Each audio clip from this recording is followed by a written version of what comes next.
next speaker will be Dr. Adam Frank of the University of Rochester. He is an expert on the birth and life cycle of stars, but fascinated not only by the mechanisms of the cosmos that surrounds us, but also by the role that that science plays in our culture and in our lives. Fascinated not just by the mechanisms that govern the life cycle of the universe, but in how we as a people grapple with our understanding. So I want to tell you all how thankful and grateful I am to be here tonight, because I want to tell you about what was the fourth greatest day in my life. Now, the first was the birth of my daughter. The second was the birth of my son. The third was meeting my beautiful wife. And the fourth was the day that Scott Derrickson, the director of Doctor Strange, sent me an email that said, "Marvel wants to talk with you." So, the thing you have to understand is that Scott and I know each other from way back. I am a scientist who's an atheist, but has an interest in what I would call spiritual endeavor.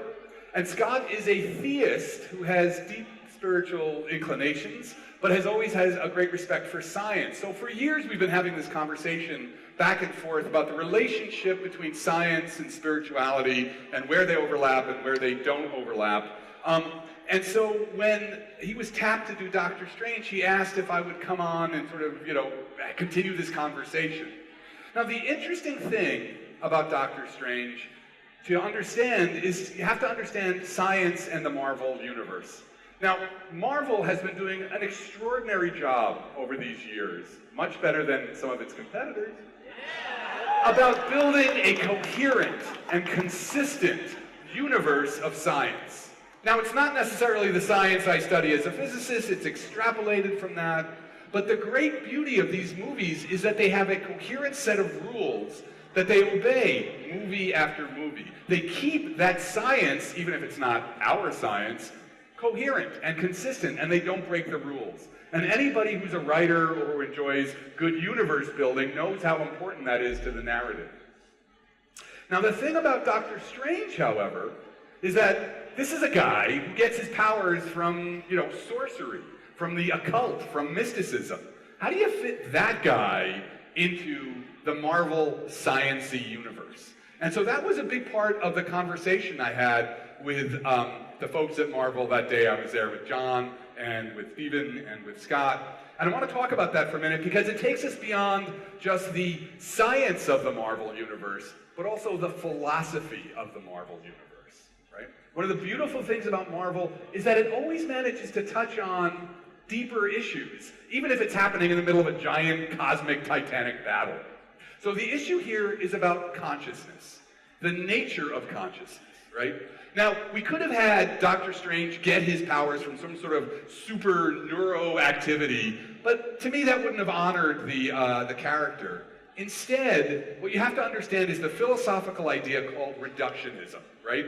Are you and your vivid experience of being a subject nothing more than a bunch of neurons? And are those neurons really nothing more than a bunch of atoms? And those atoms nothing more than a bunch of quarks? That's reductionism. Reductionism is a philosophical position that says everything in the universe can be explained just on the basic structures that exist. The opposite of reductionism is embodied in a very important paper that David Chalmers, a philosopher, wrote in the 1990s called The Hard Problem of Consciousness. And Chalmers said, you know what? This internal, vivid, personal experience that we have, science right now, its current form, doesn't have a handle on that. And he was right. We don't have a science of consciousness yet. We have amazing things we're doing with neuroscience, but again, that personal experience of being a subject, that's still a philosophical question. So the great thing about Doctor Strange is that you can use that open, unbounded territory about what is the nature of consciousness to fit Doctor Strange into this amazing science-y universe that Marvel has so carefully built. And that was one of the best things in my conversations with them, is to see how that idea, that beautiful, powerful, subtle idea, could make its way into a superhero movie. right? And some people are going to be, some of my colleagues might be like, oh, come on, man, you know, this is too much, this goes beyond science. And part of my answer is like, dude, it's a superhero movie, all right? But on the other hand, you know, what Marvel has so often done, if it allows, if somebody, you know, from what I've done and the press I've done for the movie, Googles the hard problem, then hey, my work here is done, right? So that's, I think, something that's very beautiful about what they did with this movie. And the other part about the science of Doctor Strange very much is a science issue, and that's the multiverse.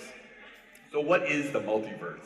Well, there's two kinds of multiverses in physics. The first comes from cosmology, and it's the idea that after the Big Bang, you had multiple universes emerge from that event. And each one had different physics. So while we have four laws of basic laws of physics, four forces in our universe, in some of these other universes you may have 10 or 15. The other kind of multiverse comes from quantum physics. And it's the idea that every time a quantum event happens, the universe splits off into two parallel or infinite parallel directions or dimensions that then move on their own. So there are these two different kinds of multiverses, and I personally, as a physicist, think they're both wrong. But who cares, right?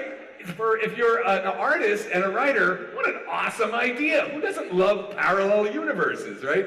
And so this is the beautiful thing that they have done in this movie, is that they've taken the idea of these other universes with other laws, other realities, and woven them seamlessly into the narrative of the Marvel Cinematic Universe. Now, this has been very important for the Marvel Comics universe. It's been an essential part of the comics universe. You know, one thing for me that was great about working on this is I've been a Marvel fan since I was like 11. I actually built my own Captain America shield when I was 11. And luckily, I didn't bring it into school. My kids are Marvel fans. In my family, we were just as likely to read, you know, the X-Men origin stories as you were to get Goodnight Moon, right?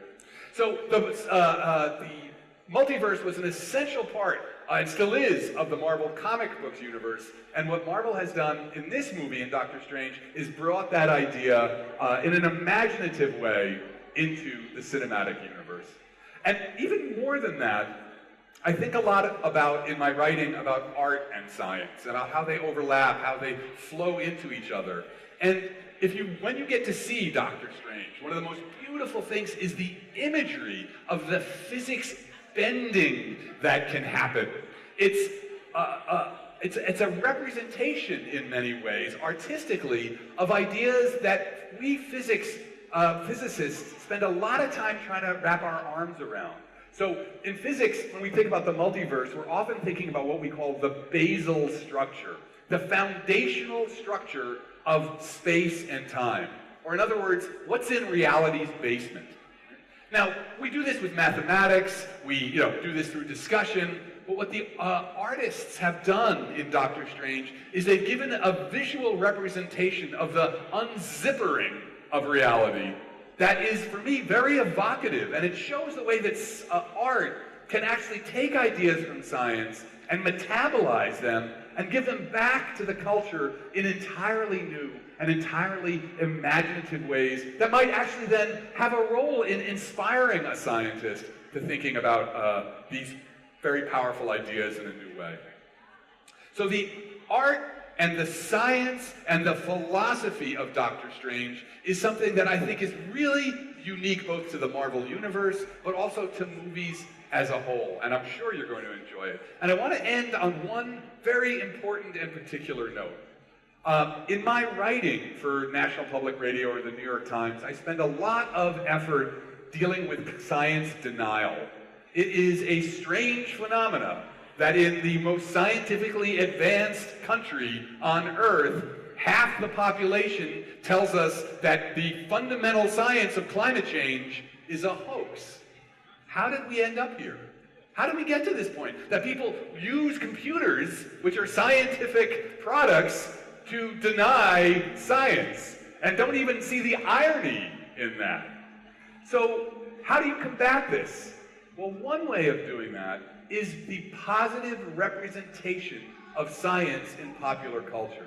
And Marvel has been a leader of this. And the Exchange has been a leader in this, to show people the power and the promise of science, the beauty of science, to show people that science has a place in their life and can make the world better. And for that reason, we should applaud Marvel and its amazing collaboration with the Science Exchange. And with that, I thank you very much.